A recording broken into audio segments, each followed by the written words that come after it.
It happens quickly. A man walks alone through a London street sometime after dark. The lamps are lit, but unevenly. Light gathers in small pools along the pavement, leaving the spaces between in partial shadow. Footsteps carry strangely in the quiet. His own, and then, perhaps, another set behind him. He does not turn. There's no warning beyond a sudden pressure on his throat. An arm, or something like it, drawn tightly from behind. The body reacts before the mind can follow, hands rising instinctively, breath shortening, the world narrowing to a single immediate struggle for air. But this time, something resists. The pressure does not close. The force meets something unyielding, not flesh, but metal. The grip falters, adjusts, and fails to find purchase. And the moment, so often decisive, extends just long enough to break its hold. The attacker withdraws, or hesitates just long enough to allow for escape. It's difficult to say which in the dark. What matters is the man remains conscious, shaken but standing. Because beneath his collar, hidden from view, he's wearing a device designed precisely for this moment. An iron band fitted close to the throat, a precaution against a fear that, for a brief period in the early 1860s, seemed impossible to ignore. Allow me to introduce you to the Anti-Garrotting collar. I'm your host, Alex Sweetman, and this is the Old Money's Cabinet of Curiosities, where we examine the inventions that emerge when fear is given form, and where the solutions that people build often reveal more about the dangers they're meant to resist.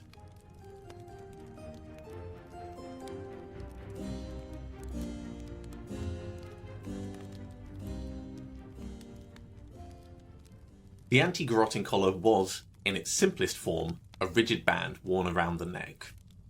Most surviving examples are constructed from iron or steel, shaped into an oval that could be opened on a hinge and fastened securely in place.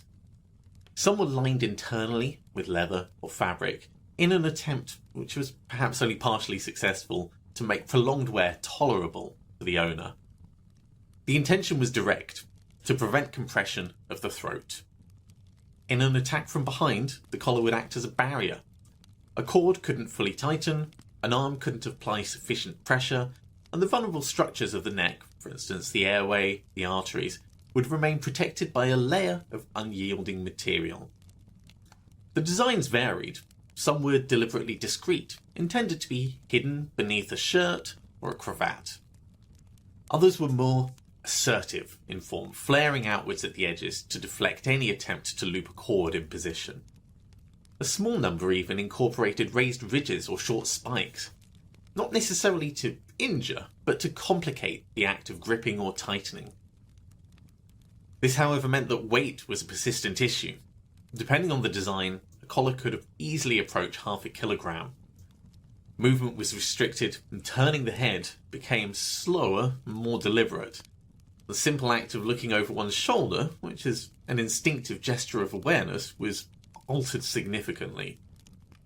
In effect, the device traded flexibility for protection. It secured one vulnerability by introducing another. And yet, for a time, that was considered to be an acceptable exchange. The emergence of the anti-garrotting collar is inseparable from a brief but intense period of public anxiety in the early 1860s London, commonly referred to as the garrotting panic.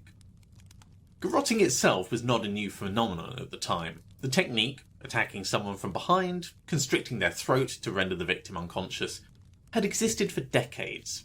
It was efficient, it required little time, and offered the attacker a decisive advantage. What changed, however, was the attention that it received. In 1862, a number of reported incidents began to circulate widely in the press. Among them was the assault on a Member of Parliament, Hugh Pilkington, whose account lent a particular weight to the issue. That such an attack could be carried out against a figure of status and visibility suggested something deeply unsettling, that no one, it seemed, was entirely beyond reach. Newspapers responded with urgency, and reports became more frequent, more detailed, and increasingly alarmist. Individual incidents were framed not as isolated events, but as evidence of a broader breakdown in public order. Language that was used was hardened, garrotters were described not simply as criminals, but as symptoms of moral decay. Editorials called for decisive action, and public correspondence echoed these concerns. Fear moved very quickly from the page to the street, and Parliament had no choice but to take notice. Debate intensified around criminal justice, culminating in the passage of the Security Against Violence Act in 1863. Among its provisions was the reintroduction of flogging for certain violent offences, a measure intended both as a punishment and a deterrent. It was a visible response to a visible fear. And yet, the statistical reality was vastly less impressive. While garrotting did occur, it was not as widespread as the coverage suggested. The perception of danger had outpaced the measurable presence of it. But perception, once established, has its own momentum. To stoke the fire even further, London itself contributed to this shift. The city was expanding at an unprecedented rate. Railways connected distant regions, bringing unfamiliar faces into daily circulation. Streets grew more crowded, but also more anonymous. Gaslighting extended the activity into the night, illuminating some areas while casting others deeper into shadow. The once familiar rhythms of the city were changing, and in that change, something subtle was lost. The sense of knowing one's surroundings, of recognizing the people who moved within them. In its place came uncertainty, and uncertainty, when given a narrative, becomes something else entirely. The anti-garrotting collar was not merely a response to crime. It was a response to that uncertainty. At its most practical level, the device addressed a specific vulnerability. The throat, once seized, offered little resistance. To reinforce it, in purely mechanical terms, was a rational solution. But practical reasoning alone doesn't explain the collar's appeal, because the risk it addressed was for most people remote. What it offered instead was something less tangible and far more compelling: control. Mid-19th century Britain placed enormous value on composure. To move through the world with confidence, restraint, and self-possession was not simply desirable, it was expected. Public dignity was a marker of status, of reliability, of character. To be attacked from behind disrupted that entirely. It removed agency, it denied the opportunity to respond, and it reduced the individual to something passive, acted upon rather than acting. The humiliation of such an experience was, in many ways, as significant as the danger itself. The collar promised to prevent that moment. It suggested that you could anticipate the threat, prepare for it, and thereby retain control, even in the face of sudden violence. This was deeply reassuring, and the reassurance extended beyond the individual. There was a social dimension to the act of wearing such a device. It signalled awareness, prudence, a willingness to engage with the realities of a modern city. In a culture increasingly shaped by self-improvement and personal responsibility, this mattered. If danger existed, then it was incumbent upon the individual to respond appropriately. And once a solution was available, once a device could be purchased and worn, the absence of that precaution began to carry its own implications. To remain unprotected was, subtly, to be negligent. Fear in this way became a driving force in the collar's adoption and success. It spread not only through threat, but through expectation. There was also the broader cultural context to consider. Victorian Britain was an age of solutions. Engineering, industry, and science had transformed the physical world. Railways, sanitation systems, communications networks. Problems that had once seemed intractable were being addressed through design and innovation. It was natural then to extend this logic to personal safety. If disease could be managed, if cities could be organised, and if distance could be overcome, then surely violence too could be mitigated. The collar represented this belief. It reduced a complex social issue, a mixture of poverty, crime, urbanisation and perception into a single point of intervention.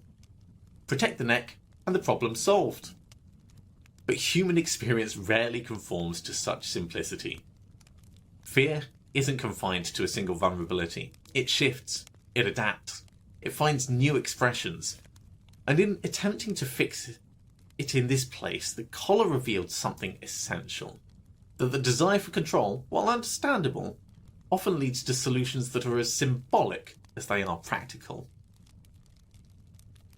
Where anxiety takes hold, opportunity is rarely far behind.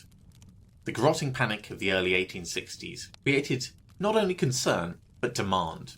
A demand for reassurance that could be purchased, worn, and relied upon. Inventors and manufacturers responded quickly. Among the most notable was Walter Thornhill, a London-based craftsman who in December of 1862 patented what he termed an anti-garrotting cravat. His approach was to integrate protection into existing forms of dress. Steel elements were concealed beneath fabric, allowing the wearer to maintain outward normality while benefiting from hidden reinforcement. It was, in essence, a compromise between safety and appearance. Another figure, Andrew Pettyhow, pursued a more assertive design. His garrote-proof stock reportedly incorporated defensive features intended not only to resist attacks, but to deter it. Such variations reflected a broader tension within the market. Should the protection be visible, signalling preparedness, or concealed, preserving the illusion that nothing had changed? Manufacturers such as W.D. Bryan Brothers and Company produced collars that balanced these concerns with considerable craftsmanship. Surviving examples demonstrate attention to detail, polished metal surfaces, articulated hinges, and attempts, however limited, to improve comfort through padding and shaping. These were not crude novelties. They were serious products made with care and sold with conviction. The market was active, if short-lived, and advertisements competed on claims of superiority. Lighter construction, greater flexibility, improved concealment. Some even implied that alternative designs might fail under pressure, introducing a subtle but potent form of doubt. In a climate that was already shaped by anxiety, such suggestions carried real weight. Consumers were drawn primarily from the literate middle classes, men who read the newspapers, who moved throughout the city independently, and found themselves increasingly aware of the narratives circulating around them. For these individuals, the collar represented a measured response. Not panic, but prudence. Not fear, but preparation. And yet the distinction was not always clear. The act of purchasing such a device, of incorporating it into daily life, also served to reinforce the very concerns that prompted it. The market in this sense didn't merely respond to fear, it sustained it. Each new design, each improved feature, each claim of greater effectiveness didn't resolve anxiety, it refined it. By 1863, the intensity of the garrotting panic had begun to diminish. Press coverage shifted, new concerns emerged to take its place, and the sense of immediate threat, once so vivid, began to recede into the background. Without the sustained attention, the demand for protective devices weakened.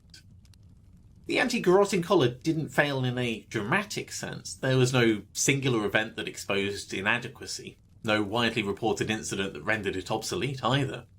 Instead, it became disproportionate. An object whose presence suggested a level of danger that no longer felt immediate or widely accepted. And in that shift, it became difficult to justify. To continue wearing it was to remain anchored to a fear that others had begun to move beyond. The device, once prudent, began to appear excessive. An excess, in a culture attentive to appearances, carries its own form of discomfort. Gradually, the collars were set aside, stored in drawers, or discarded. Repurposed for their materials even, and what remained were fragments, physical and historical, of a moment when the balance between fear and response had briefly tipped. The anti-garrotting collar offers no lasting legacy of innovation. It didn't transform personal safety, it didn't endure as a meaningful solution, but it reveals something more subtle, and perhaps that is more enduring. It demonstrates how quickly perception can reshape behaviour, how a limited number of incidents, amplified through communication and shared concern, can alter the way individuals move through the world. It also reflects a recurring human impulse, the desire to make uncertainty manageable, to identify a threat, isolate it, and address it through tangible means. To convert something abstract, fear, vulnerability, unpredictability, into something that can be held, worn, or controlled. This impulse is not misplaced, but it has its limits. The problems it seeks to address are rarely confined to a single point of failure. They exist within systems, social, economic, psychological, and by their very nature they resist simple solutions. The collar, in attempting to resolve one aspect of fear, revealed the persistence of the rest, and yet it would be a mistake to dismiss it entirely. Within its design lies a quiet sincerity, an effort, however imperfect, to respond to a changing world, to maintain a sense of order in the face of uncertainty, to preserve dignity where it felt increasingly vulnerable. And in that sense, the anti-garrotting collar is not merely an object of curiosity, it's a record of a moment when fear was not only felt but engineered, and of the enduring belief that with sufficient ingenuity, even the most intangible of anxieties might be held in place. And with that, we close the cabinet of curiosities until next time. Thank you, as ever, for joining me in this gallery of invention and unease. If you found something of interest in tonight's exhibit, do consider subscribing, or perhaps passing it along to a fellow traveller of the darker Victorian byways. These objects, strange as they may seem, rarely belong entirely in the past. As always, I remain your faithful guide. Farewell.